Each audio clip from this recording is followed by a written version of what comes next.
Alors on lit quoi ce soir? Ce soir, j'avais envie de vous faire découvrir un livre qui me tient particulièrement à cœur. Alors il est évident que tous les livres que je vous présente, je les aime beaucoup, c'est vrai, mais celui-ci il est un peu particulier parce que ça a été un des 2 ou 3 premiers livres qui ont fait partie de ma collection de littérature de jeunesse et qui m'ont donné envie justement d'en avoir toujours plus. Donc il a une saveur particulière. J'aime beaucoup, vous le savez, les livres avec un peu d'humour, avec des jeux de mots, des choses comme ça. Celui-ci est complètement différent. Il est tout en douceur, en émotion, en poésie. Et je ne vous cache pas qu'à chaque fois que je le lis, j'ai toujours limite une petite larme à la fin, vous allez voir. Alors vous allez me dire s'il est tellement bien, pourquoi est-ce que tu as attendu aussi longtemps pour le présenter? Tout simplement parce que j'attendais cette période particulière de la fête des mères, vous allez voir pourquoi. Donc, j'attends pas plus longtemps pour vous le montrer, le voici, le voilà. Ça s'appelle Un bleu si bleu, de Jean-François Dumont. C'est dans la collection des albums du Père Castor. Alors, de quoi il parle ce livre? Tellement bien. Je vais vous lire la 4e de couverture, comme j'en ai l'habitude. Un petit garçon dans une grande ville grise. Un rêve étrange et merveilleux, celui d'une couleur, un bleu. Un bleu profond et lumineux à la fois, qui n'existe pas dans les boîtes de peinture. Alors, armé d'un carnet et d'un pinceau, le petit garçon part à la recherche de la couleur de son rêve. Un bleu, si bleu, qu'il est bien difficile à retrouver. Donc vous avez compris l'histoire de ce petit garçon que j'aime beaucoup, qui est très très mignon, très doux, avec son petit t-shirt rayé, là, et puis toujours avec son pinceau au bout du doigt. Donc on le voit dans chaque... un peu tout petit, perdu au milieu des pages. Alors tiens, voilà une belle illustration. Moi, ce petit garçon avec son carnet et toujours son pinceau à la main. Donc vous voyez un exemple des illustrations, souvent en double page, très jolie. Vraiment très jolie, très douce, avec des couleurs un petit peu sombres, mais toujours avec une touche de couleur vive dans chaque tableau. Parce qu'on peut vraiment dire que ce sont des tableaux pour chacun. Hein. Voilà, le petit garçon, les petites traces de couleurs. Alors évidemment, toujours un bleu quelque part, hein, évidemment. Donc pour ceux qui aiment aussi beaucoup les arts, ça va beaucoup vous plaire parce que justement, bah oui, ça parle de couleurs, ça parle d'art. Ça parle de peinture, ce petit garçon qui peint dans sa ville toute grise. Il y a plein de petites choses à voir dans les images. J'aime bien cette première page où on parle de ce petit garçon qui peint les choses, qui a une perception différente du monde où il vit. On voit, si on regarde comme ça, on voit une ville toute grise, mais si on fait bien attention et qu'on lit le texte, on retrouve tous les détails du texte en tout petit dans l'illustration. Je vais vous montrer. Dans une grande ville grise, vivait un petit garçon qui ne jouait pas, comme les autres enfants de son âge, aux billes ou à chat perché. Il préférait rester dans sa chambre à dessiner ou à peindre. Et si sa maman exaspérée l'envoyait dehors pour profiter du soleil, il ne sortait jamais sans son petit carnet et sa boîte de couleurs. Il s'asseyait à l'ombre d'un immeuble et dessinait le marchand de glace, la voisine du 4e qui arrosait ses géraniums, ou la camionnette du boucher qui partait en livraison. Donc voilà, on retrouve...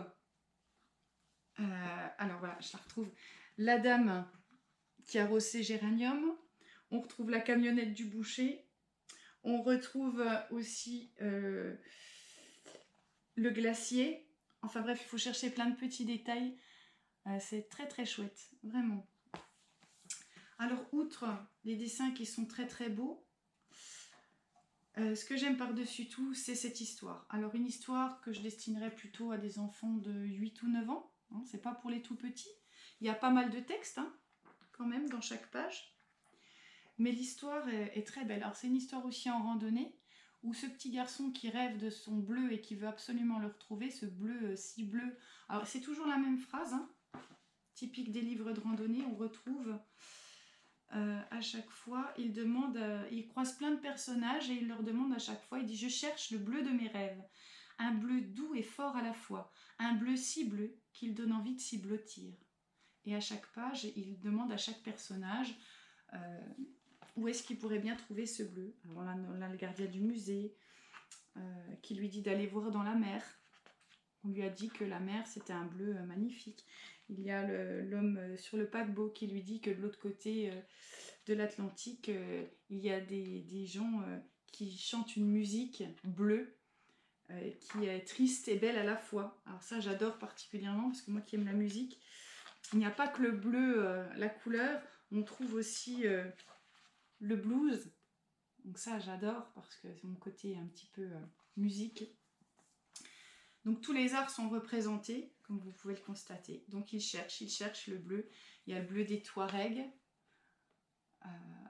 Voilà. Il cherche ce bleu si bleu.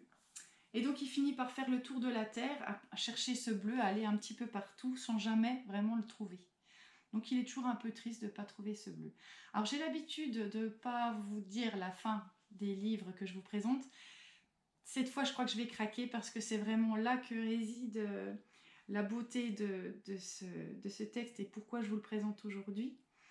Eh bien, à la fin, on lui dit à ce petit garçon que finalement, ce qu'on cherche, on l'a souvent tout près de nous.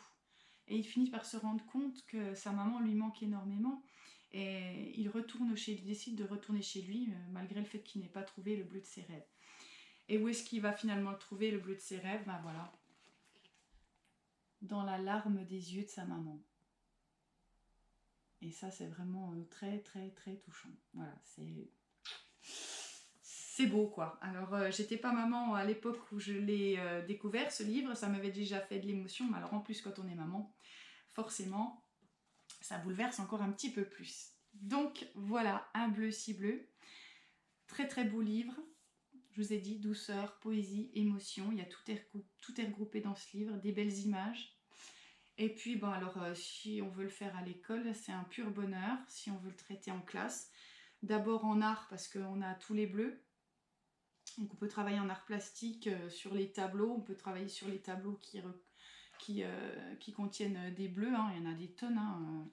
Déjà, ça commence ici par le musée. Donc, on peut vraiment partir de là. Il commence à chercher le premier bleu dans un musée. Donc on peut vraiment partir des tableaux, chercher tous les tableaux où il y a des bleus particuliers, bleu clin, bleu... enfin bref.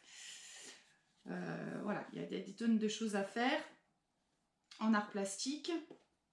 Et puis justement, moi je l'avais utilisé avec des grands, avec des CM pour la fête des mères. On avait transformé ce livre, Un bleu si bleu, on l'avait transformé en Un rouge si rouge, parce que évidemment toutes les mamans n'ont pas les yeux bleus. Donc nous on avait fait la même chose, on avait cherché des rouges, tous les enfants avaient cherché des rouges différents. Et on avait fait un petit livret pour la fête des mères en marquant j'ai cherché le rouge de mes rêves et finalement c'était le rouge des baisers de maman.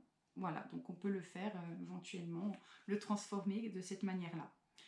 Ça avait beaucoup plu, je crois. Donc voilà, Un bleu si bleu. Alors comme c'est la collection des albums du Père Castor, on peut le trouver en petit format aussi. Hein. Format poche, je ne sais pas comment ils appellent ça. Mais bon, les images sont vraiment très jolies, donc c'est sympa de l'avoir dans ce format-là. Donc voilà, mon petit coup de cœur, mon gros coup de cœur. Et puis j'en profite pour souhaiter une bonne fête à toutes les mamans. Je vous embrasse bien fort et puis je vous dis à bientôt pour un autre livre. Cric, crac, mon histoire est terminée. Vous pouvez vous déconnecter.